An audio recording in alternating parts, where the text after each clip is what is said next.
여러분의 시간과 돈을 아껴드리는 허투루입니다. 좋아요와 구독, 알람 설정까지 부탁드려요. 감사합니다. P2P 투자 절대 하지 마세요. 저는 P2P 투자 하시는 분은 절대 말리고 싶어요. 안녕하세요, 허투루입니다. 오늘은 제가 P2P 투자 경험에 대한 이야기를 공유하려고 합니다. 벌써 때는 2년 전이고요. 제가 어렵게 1000만 원이라는 목돈을 모아서 어디 투자할 곳이 없나를 찾아보고 있던 도중에 지인으로부터 P2P 투자를 하면 이벤트 상품권도 받을 수 있고 투자에 대한 이자도 받을 수 있다는 이야기를 듣고 당시 아나리츠라는 P2P 플랫폼에 투자를 하게 되었습니다. 그 당시에 은행 이자가 2%대 미만이다 보니까 은행 예금으로 넣기에는 조금 아쉽기도 하고 당시 아나리츠는 주변에서 갓나리츠라는 소문까지 돌면서 투자금에 대한 이자와 투자 시 상품권까지 제공하는 P2P 플랫폼으로서 꽤나 잘 나가고 있었습니다. 그래서 저도 한번 투자를 해보고 싶다는 생각에 아나리츠에 투자를 시작하게 되었습니다. P2P 투자 플랫폼도 다양한 투자가 있지만 아나리츠는 부동산을 담보로 투자를 하는 플랫폼이었기에 더욱 믿음이 갔습니다. 부동산은 그래도 다른 자산보다는 안전자산이라는 생각이 있었기 때문이죠.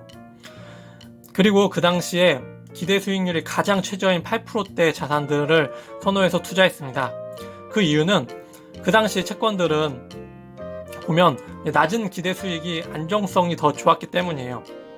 부동산 채권에 대한 후순위로 들어가도 담보물에 대한 매각이 진행되더라도 제 원금은 돌려받을 수 있다는 것에 대한 상품에 대한 설명이 그렇게 되어 있기 때문에 저는 과감하게 아나리츠에 투자를 시작하게 되었습니다.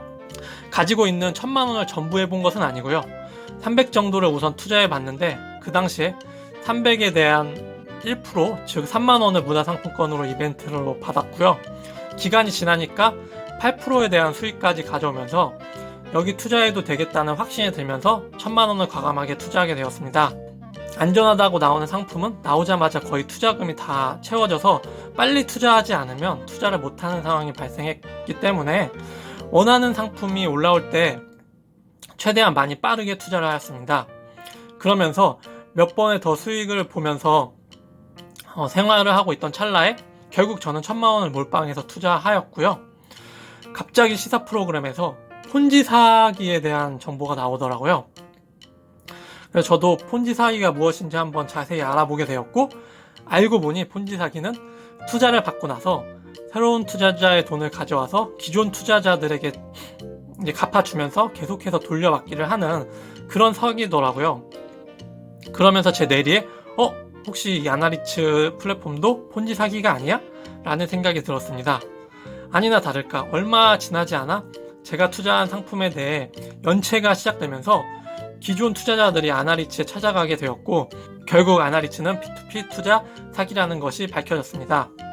고객으로부터 투자금을 받아 투자한 것이 아니라 주식이나 유흥비로 탕진을 하였더라고요.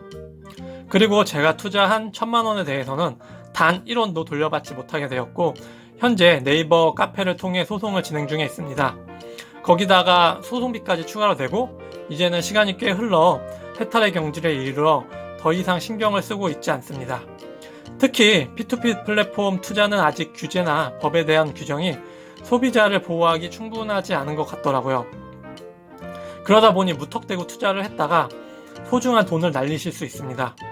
제가 아는 지인은 모땡 펀드라는 P2P 펀드에 5천만 원 투자했다가 채무자가 돈을 빌려 건물을 짓고 되팔아 빚을 갚기로 계획이 되어 있었는데 공사가 제대로 이루어지지 않아 건물을 팔 수도 없게 되었고 결국 그 건물이 경매로 매각되면서 원금의 절반도 못 되는 돈을 받게 되면서 꽤 큰 손실을 보게 되었습니다.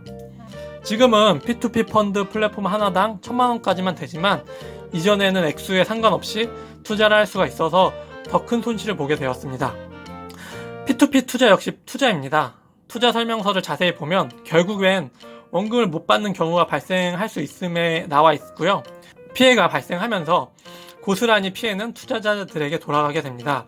제가 P2P 투자를 말리려는 이유는 투자 설명서를 보시면 대부분 부동산 투자의 물건에 대한 담보 순위가 은행이 1순위, 2순위, 3순위로 이제 채권자가 들어가게 되는데 이럴 경우 연체 발생 시 부동산에 대한 경매가 이루어지며 원래 담보에 대한 금액보다 적게 매각되면서 많은 피해를 볼 수 있을 뿐만 아니라 결국 은행 돈까지 빌린 사람들이 P2P 플랫폼에 자금을 빌리러 오는 경우가 대부분이다 보니까 안정성에 대해서는 다시 한번 생각을 해봐야 되는 문제라고 생각합니다. 그렇기 때문에 여러분들이 P2P 플랫폼을 통해 투자를 한다면 저는 뜯어 말리고 싶습니다. 하지만 투자를 꼭 해야 되겠다면 한 번 더 제대로 투자 설명서를 읽어보시고 조금씩만 투자하시기를 바랍니다. 이렇게 제가 P2P 플랫폼을 통해 투자로 1000만원 이야기를 마치겠습니다. 도움이 되셨다면 좋아요와 구독 부탁드려요. 감사합니다.